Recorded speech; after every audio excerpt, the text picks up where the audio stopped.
আসসালামু আলাইকুম everyone. Naim moms কিচেনে আপনাদের সবাইকে জানাই স্বাগতম। আশা করছি আপনারা সবাই ভালো আছেন। আমি আজকে আপনাদের সাথে শেয়ার করব মসুর ডালের ঘন ডাল। আশা করছি আমার আজকের রেসিপিটা আপনাদের কাছে ভালো লাগবে। আর ভালো লাগলে লাইক, শেয়ার, কমেন্ট করবেন।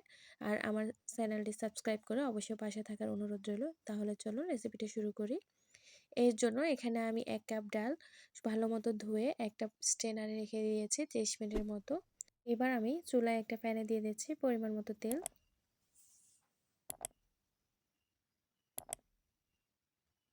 তেলটা কিছুটা গরম হয়ে আসলে দিয়ে দিচ্ছি 2টা এলাচ, দিচ্ছি হাফ ইঞ্চি 2 টুকরো দারচিনি, দিচ্ছি একটা তেজপাতা মাঝখান দিয়ে ছিঁড়ে। এবার আমি গরম মশলাগুলো তেলের মধ্যে কিছুক্ষণ ভেজে নেব। কিছুক্ষণ ভাজার পর আমি এখানে দিয়ে দিচ্ছি রসুন কুচি আর কিছুটা আদা কুচি। এগুলোকে কিছুক্ষণ নেড়ে চেড়ে এবার আমি এখানে দিয়ে দিচ্ছি 2 টেবিল চামচ পরিমাণ পেঁয়াজ কুচি। পেঁয়াজ কুচিটাকে আমি তেলের মধ্যে কিছুক্ষণ ভেজে নেব।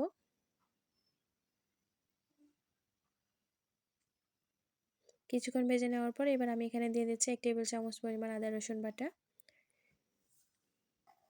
আদা রসুনগুলোকে আমি ভেজে নেব, এগুলো থেকে কাঁচা গন্ধটা চলে যাওয়া পর্যন্ত। এবার আমি এখানে দিয়ে দিচ্ছি কয়েকটা কাঁচামরিচ ফালি।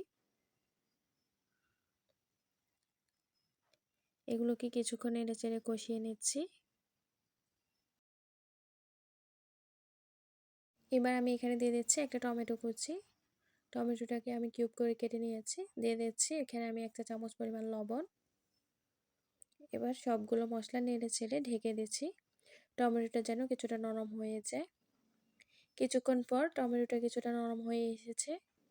এবার আমি টমেটোটাকে কিছুটা থেতলে নিচ্ছি যতটা সম্ভব। এই পর্যায়ে চুলার আঁচটা একেবারে লোতে রেখেছি।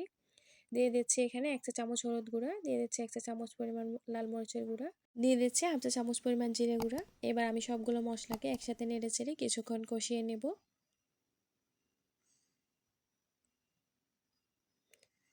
মশলাটা কিছুক্ষণ কষিয়ে নেওয়ার পর এবার আমি এখানে দিয়ে দিচ্ছি আগে থেকে ধুয়ে রাখা ডালগুলো।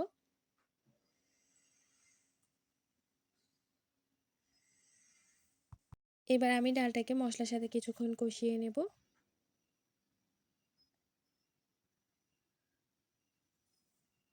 চুলার হিটটা আমি লোতে রেখে ডালটাকে আমি প্রায় 6 থেকে 7 মিনিটের মতো কষিয়ে নিয়েছি ভালো মতো। এবার আমি এখানে দিয়ে দিচ্ছি 2 কাপের মতো গরম পানি।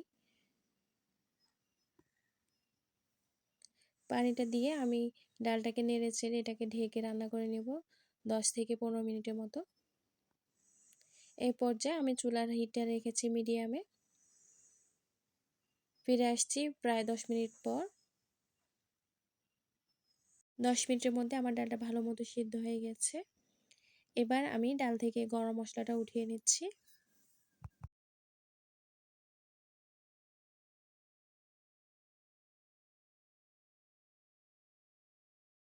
এবার আমি ডালটাকে একটা ঘুটনি দিয়ে ঘুটে নিচ্ছি, তবে আপনারা চাইলে ডালটা আস্ত রাখতে পারেন।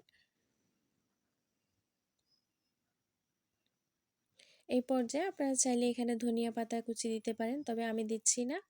আমি যেহেতু জিরা ফোড়ন দেব তাই আমি আর ধনিয়া পাতা কুচি দিচ্ছি না। এখন আমি ডালটাকে চুলা থেকে নামিয়ে নিচ্ছি।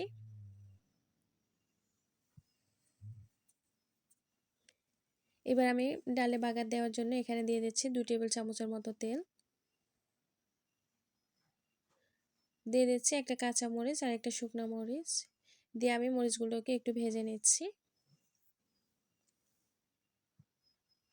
মরিচটা কিছুটা ভেজে নেওয়ার পর এখন আমি এখানে দিয়ে দিচ্ছি কিছুটা পেঁয়াজ কুচি, দিয়ে দিচ্ছি কিছুটা রসুন কুচি।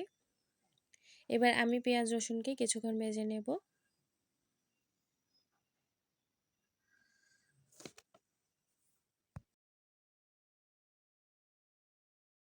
পেঁয়াজ রসুনটা কিছুক্ষণ ভেজে নেওয়ার পর এবার আমি এখানে দিয়ে দিচ্ছি আস্ত জিরা হাফ চা চামচ। এবার আমি সব কিছু ভালো মতো ভেজে নেব।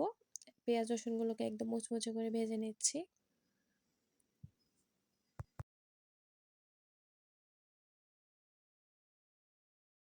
এবার আমি বাগারটা ডালের মধ্যে দিয়ে দিচ্ছি।